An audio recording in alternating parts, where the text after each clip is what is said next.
A secret message arrived in Barcelona, 1938. It was for Alexander Orlov, the top Soviet spy in Spain. He'd spent 2 years running secret operations for the Soviets. This included building spy networks and planning assassinations. He also managed moving Spain's gold reserves to Moscow. Plus, he trained Republican forces in top-tier intelligence tactics. These were methods from the world's most advanced spy agency. The telegram ordered him to a Soviet ship in Antwerp, Belgium. It was for a meeting with a high-ranking official. The authorizations seemed legitimate and correct. They had the right codes and names listed. But Orlov saw it differently, like a veteran spy. He'd lived his whole adult life in Soviet intelligence. He knew how their system truly communicated. He understood hidden meanings in their messages. For over a year, he'd seen colleagues vanish.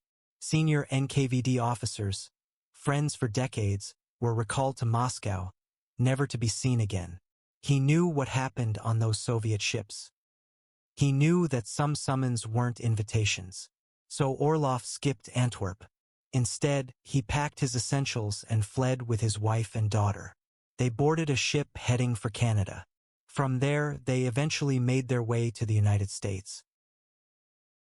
He walked away from Soviet intelligence, carrying 20 years of secrets. This included networks, methods, agents, and operations, and secrets reaching the very top of Stalin's government. He was just 42 years old. He became one of the most senior Soviet spies to defect to the West. What he knew and what he did with it for 30 years is incredible espionage history. But to grasp why Orlov ran and what he carried, we must go back. Back to where he began and his career's foundation. Alexander Orlov was born Liba Feldbin in 1895 in Belarus. He studied law, got into politics, and joined the Cheka Soviet Security in 1920. His early work involved counterintelligence and border security. He was talented, especially in managing complex, multi-country operations. He had that crucial quality that set good spies apart. He could visualize an entire operation while handling its parts. He saw the big picture without losing the small details. By the late 1920s, as Schwed and other aliases, Orlov was spying in Western Europe. He built spy networks in France, Germany, and Britain for Soviet intelligence. Soviet foreign intelligence was booming then, attracting Westerners to communism. Orlov's role in recruiting agents in Britain during this time is one of the most significant and debated parts of his life. The Cambridge Five, British officials who spied for the USSR, were active from the 1930s onward. This included Kim Philby, Guy Burgess, and others. They were recruited through Soviet spy networks in Britain, precisely when Orlov was operating there. Historians have debated Orlov's exact role in the Cambridge network. Evidence suggests he was part of the broader organizational structure, but whether he recruited them or was their direct handler is unclear. His exact level of involvement remains a historical mystery. What's known is Orlov was a senior figure in Britain then. His knowledge of these agents was vital intel when he defected. In 1936, Orlov got a major assignment: Spain. He became the senior NKVD officer for the Republican government. The Soviets were supporting the Republicans in the Civil War. This support included weapons, advisors, and intelligence. Orlov's job: run Soviet spy operations and advise Republican security. Spain in the mid-30s was a testing ground for Soviet spy tactics. Orlov operated with immense freedom and scope there. He helped create the Republican Military Intelligence Service, SIM. He trained Republican security in interrogation and surveillance. He monitored not just nationalists but also Republican factions, especially the POUM, an anti-Marxist party targeted by the Soviets. The POUM operation is one of the darkest parts of Orlov's time in Spain. The POUM's suppression in 1937, including its leader's murder, was done by Republican forces directed by the Soviets. Their leader, Andres Nin, was arrested, tortured, and killed. The goal was to eliminate a rival left-wing political force. Historians have analyzed Orlov's role in Nin's death. Evidence points to it being within Soviet intelligence operations he oversaw. However, direct responsibility involved other officers too. The exact command chain for that specific act isn't fully clear. What is clear is Orlov was the senior Soviet spy in Spain then, and operations like that fell under his authority. Perhaps Orlov's most significant act in Spain was managing the gold transfer. In October 1936, with Franco's forces advancing, Soviet agents convinced the Republicans to send their gold for safekeeping. Orlov helped organize this massive shipment of gold, around 510 metric tons, nearly 3/4 of Spain's reserves. It was sent to Odessa and Spain never saw it again. After the Republic fell, the Soviets kept the gold. They used it to cover the cost of Soviet aid to the Republic. The exact accounting and fate of this gold remain debated. Orlov's role placed him central to a transaction Spain later resented deeply. While Orlov did this, his homeland was in chaos. The Great Purge was consuming the NKVD itself. Yezhov, head of the NKVD, systematically purged the entire security apparatus. Thousands of officers were arrested, accused of espionage and conspiracies. The purge spiraled. Each arrest led to torture. This forced confessions implicated colleagues and subordinates. Here's the rewritten subtitle. The complete breakdown of this deal and the fate of the gold? Still a big mystery. Here's a rewritten version of the subtitle for TikTok/YouTube, aiming for the specified style. Here's the thing about this historical dispute. When Orlov helped set up that shipment, it landed him right at the center of an operation that the Spanish government would later regard as a significant grievance. While Orlov was busy with his missions in Spain, the world he left behind was undergoing. The Soviet Union's massive purge was tearing through the NKVD itself, especially. Here are a few options. Aiming for natural, engaging US English for TikTok/YouTube, keeping the original meaning and a similar length. Option 1, focus on intensity, ferocity. Yezhov, now leading the NKVD after Yagoda, was ruthlessly purging. Option 2, focus on systematic action, ferocity. Yezhov took over the NKVD from Yagoda and he was on a mission to systematically cleanse. Option 3, slightly more dramatic, ferocity. Yezhov stepped into Yagoda's shoes as head of the NKVD, launching a thorough purge. Option 4, more direct and punchy, ferocity. Yezhov replaced Yagoda at the NKVD's helm and was carrying out a systematic purge. The whole security system went into overdrive, rounding up tons of intel officers on spy accusations, Trotskyism, and participation in anti-Soviet conspiracies. The logic of the purge was, here are a few options, playing with slight variations while keeping the core meaning and tone. Option 1, focus on the forced confession. They kept expanding their operation. Every officer busted got tortured until they spilled on their co-workers and those below them. Option 2, more direct action. The organization kept growing. Cops they caught were tortured, forced to identify their colleagues and subordinates. Option 3, emphasizing the pressure of the network, kept getting bigger. Arrested officers were tortured, made to name their colleagues and those under their command. Option 4, slightly more dramatic. It was a self-expanding syndicate.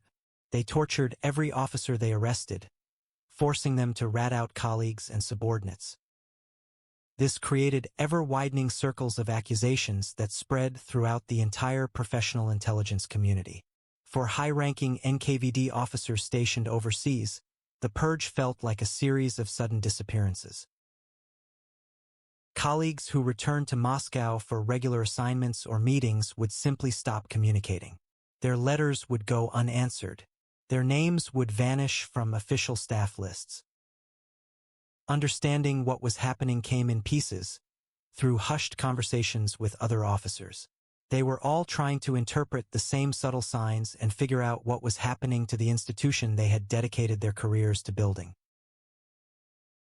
Orlov observed this process with the sharp focus of a professional intelligence officer and the deep personal fear of someone who knew he might be next. He had collaborated with many of the men being arrested, He was familiar with their professional backgrounds, their political allegiances, and their standing within the system. He could logically trace how accusations escalated. He saw how one officer's coerced confession would implicate others by name, causing the circle to expand until, in theory, it could ensnare anyone. He also had very specific personal reasons for worry. His cousin was Zinovy Katz-Nilsson, a prominent NKVD official who was apprehended in 1937 and later executed. This familial link to someone labeled an enemy of the people was precisely the kind of contamination that could spark an investigation into Orlov himself. According to the logic of the purge, associating with an enemy, even a relative, was sufficient cause for suspicion. Orlov understood this well. He had operated within a system where such reasoning was applied every single day. The mounting evidence, a colleague's vanishing, his cousin arrested and shot, the increasingly desperate and erratic communications from Moscow to its overseas agents. All of it was building towards a crucial turning point that Orlov must have sensed was approaching.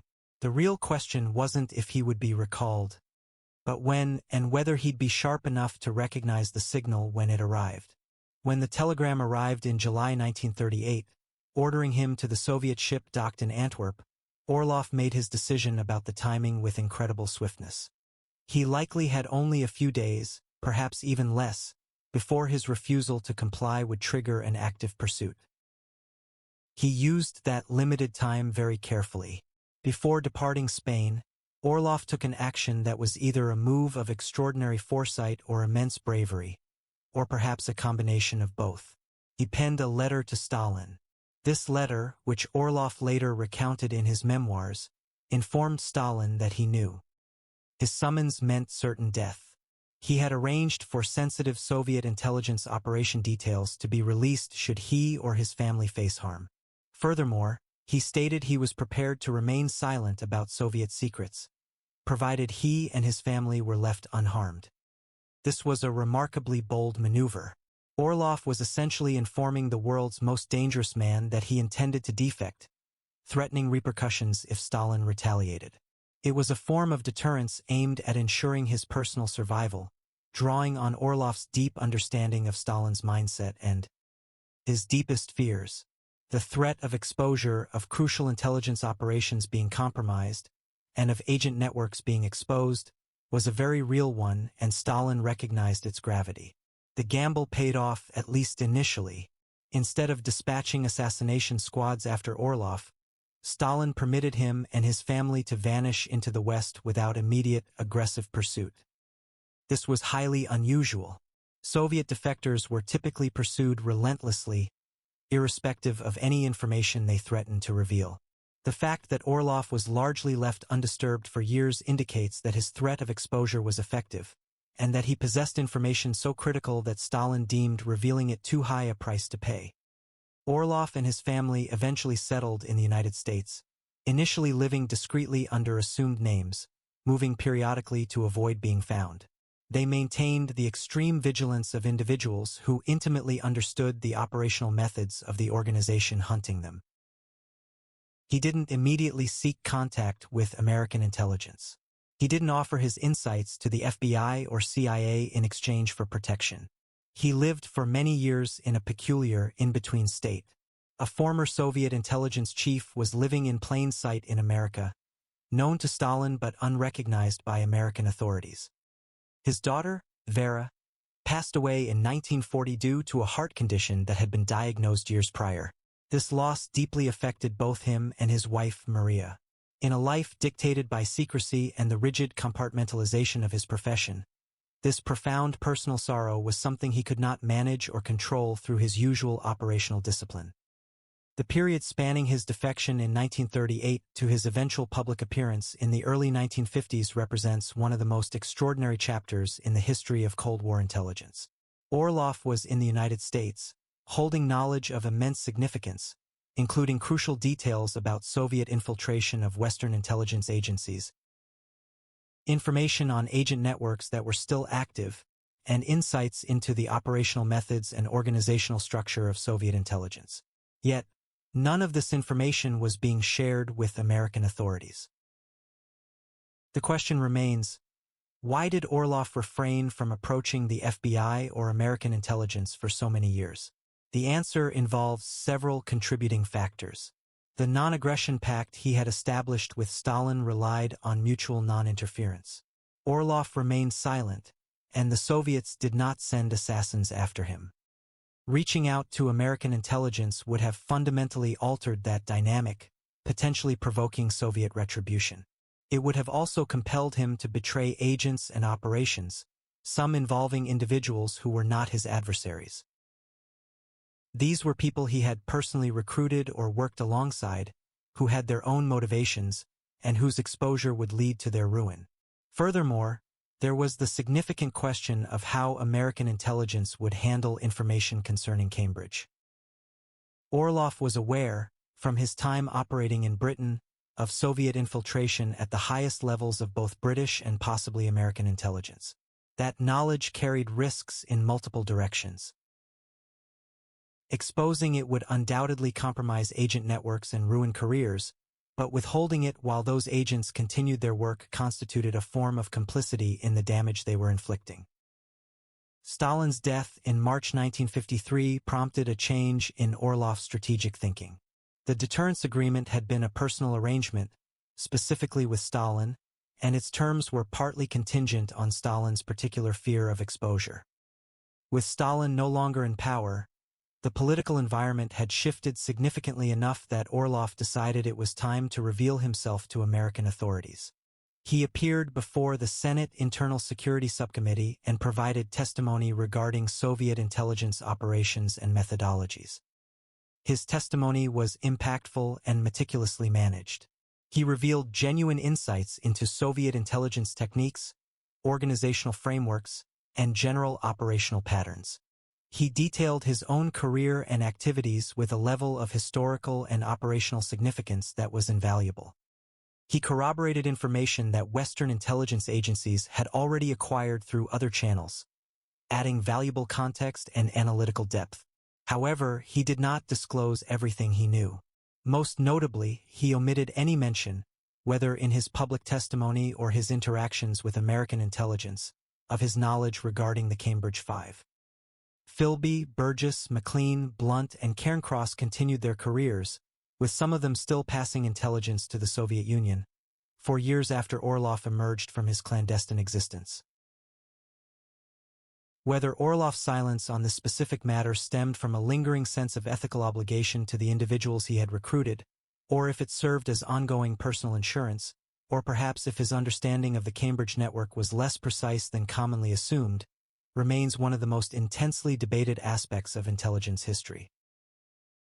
Philby himself, who ultimately defected to the Soviet Union in 1963 after being exposed, wrote in his memoirs that he had been aware of Orlov's defection for years and had lived with the persistent worry that Orlov would betray him. The fact that Orlov did not, or at least did not do so openly and directly, is something Philby acknowledged without fully explaining it, as Philby himself could not entirely grasp Orlov's reasoning. Following his testimony to Congress, Orlov published his memoirs and became a notable figure in discussions surrounding Cold War intelligence.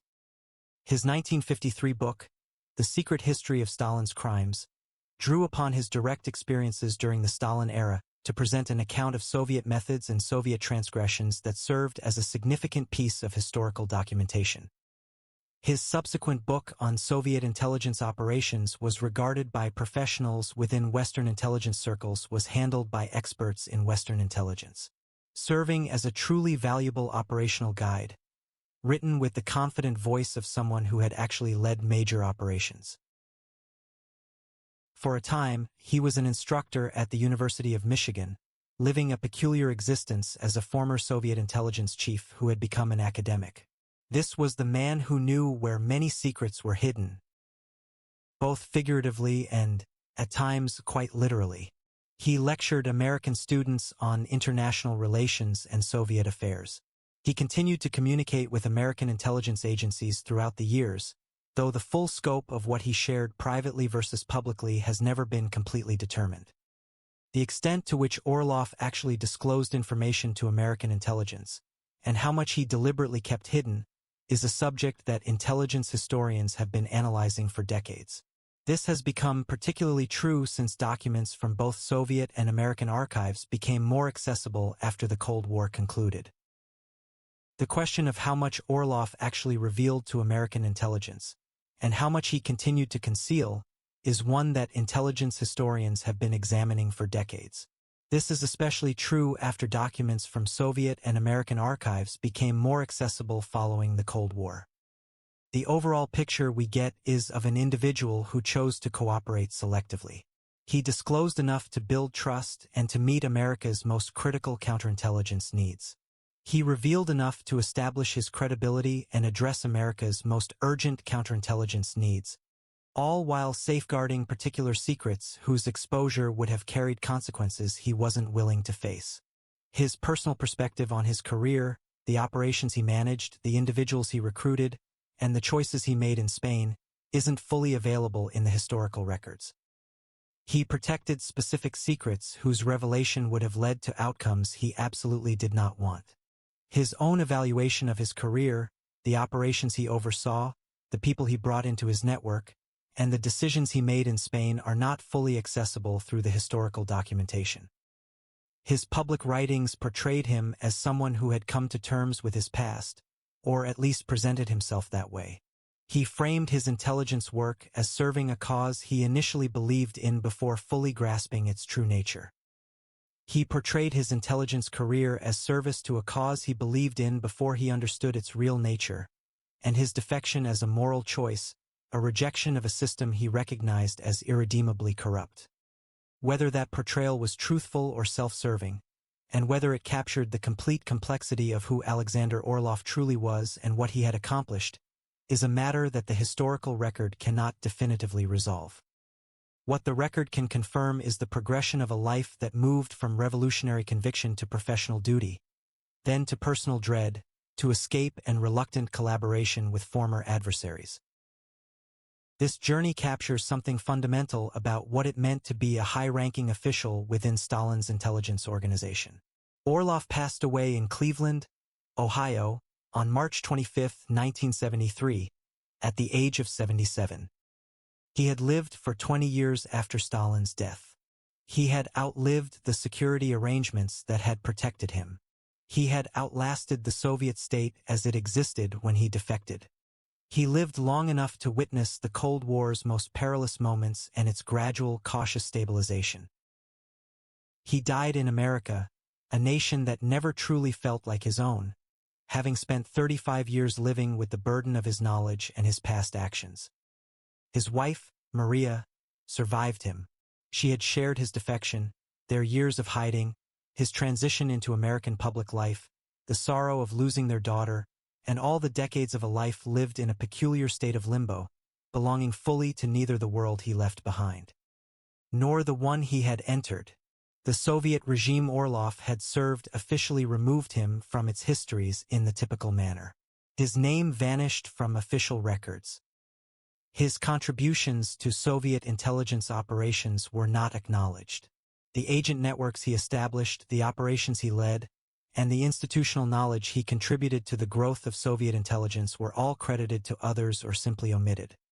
He became another non-person, a figure whose existence was inconvenient to the official narrative and thus required erasure. However, this erasure was not entirely successful, not in the way the Soviet system preferred. This is because Orlov had managed to escape, taking his knowledge with him. He published it in books, shared it through testimony, and embedded it within the historical record in ways that couldn't simply be ignored or edited out of photographs. The man the Soviet system attempted to erase left a more substantial imprint of himself than almost any of the others it destroyed, precisely because he escaped before its work could be completed. His story intersects with several of the most significant narratives of the 20th century. This includes the ideological allure of Soviet communism for talented individuals who believed in its promises. It also encompasses the development of a global intelligence apparatus that significantly influenced Cold War politics for decades. Then there was the intense purges, the Great Terror, that decimated the very institution Orlov had helped to build. And finally, the prolonged process of reckoning for defectors and survivors attempting to comprehend their involvement and their actions. There is no simple moral conclusion to be drawn from Alexander Orlov's life. He diligently served a murderous regime for 2 decades. He was instrumental in developing methods of political repression used against thousands of people. He managed operations that resulted in the deaths of individuals whose sole offense was holding the wrong political views or occupying an unfavorable position within a faction at the wrong time. He was aware of and possibly involved in the creation of agent networks that caused substantial harm to Western security. Furthermore, at a moment of significant personal peril, he made the decision to leave rather than continue his service. He took a risk that could easily have cost him his life, ensured his family's safety, and ultimately contributed to a better historical understanding of the system he had served. He held on to certain secrets longer than he should have, protected individuals who continued to inflict harm, and shaped his public statements in ways that benefited his own interests as well as the pursuit of truth. In essence, he was a complex human being who operated in an environment that demanded moral oversimplification. This environment required individuals to stop asking certain questions and start performing specific duties. He eventually reached a point where the questions could no longer be suppressed. The Soviet spy who aided Stalin's rise did not continue to support him indefinitely. He fled, he lived, he spoke, and he wrote. The system that attempted to erase him discovered that some truths, once revealed, cannot be hidden again. That some histories, once initiated, cannot simply be concluded by a bureaucratic decree to remove a name from a record. This is a fundamental aspect of the intelligence world that all the great spy narratives ultimately return to. Information, once it exists, develops a life of its own. Alexander Orlov possessed knowledge. He transported it across an ocean, guarded it for years, released it selectively over decades, and died with some secrets still unrevealed, if historians' assessments of his reticence are accurate. The man Stalin attempted to erase left a longer shadow than Stalin had ever intended. In the realm of secrets, that's about as close to a victory as anyone ever achieves. He kept secrets way too long. He protected folks who went on to keep causing trouble, to cause harm, and shaped his public testimony in ways that served his own interests as well for the sake of truth. Basically, he was a complex person navigating in an environment that pushed for simpler morals.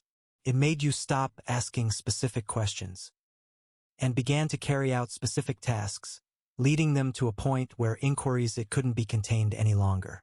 The Soviet spy who boosted Stalin's power? Well, he didn't have Stalin's back forever. He ran, and he lived, and he talked, and he wrote, and the system that tried to erase him. Okay, here are a few options for rewriting that subtitle for TikTok/YouTube, keeping the US English style, natural flow, and similar length while maintaining the original meaning and aiming for engagement. Option 1, slightly more direct. Turns out, some things, once you know them, you just can't unknow. And some stories, once they begin. Option 2, a bit more evocative. It seems some knowledge, once acquired, can never be erased. And some tales, once set in motion. Option 3, focus on the impact. We discover some truths, once learned, are impossible to forget. And some events, once they unfold. Option 4, more conversational. Some stuff, once you find out, you can't go back. And some journeys, once they kick off. It's not something you can just wrap up with a simple pen stroke or a quick official move to erase it from the books. Here's the rewritten caption for TikTok/YouTube. This is what makes the whole intelligence world fascinating, where all the best spy tales eventually lead. Back to information, once it exists, has a life of its own. Alexander Orlov knew things. He brought them across the sea, kept them safe for ages, let them out slowly over lifetimes, and passed away with secrets still hidden, if historians' hunches about his silence hold true. The man Stalin tried to erase left a longer shadow than Stalin intended. In the world of secrets, that's as good as winning gets.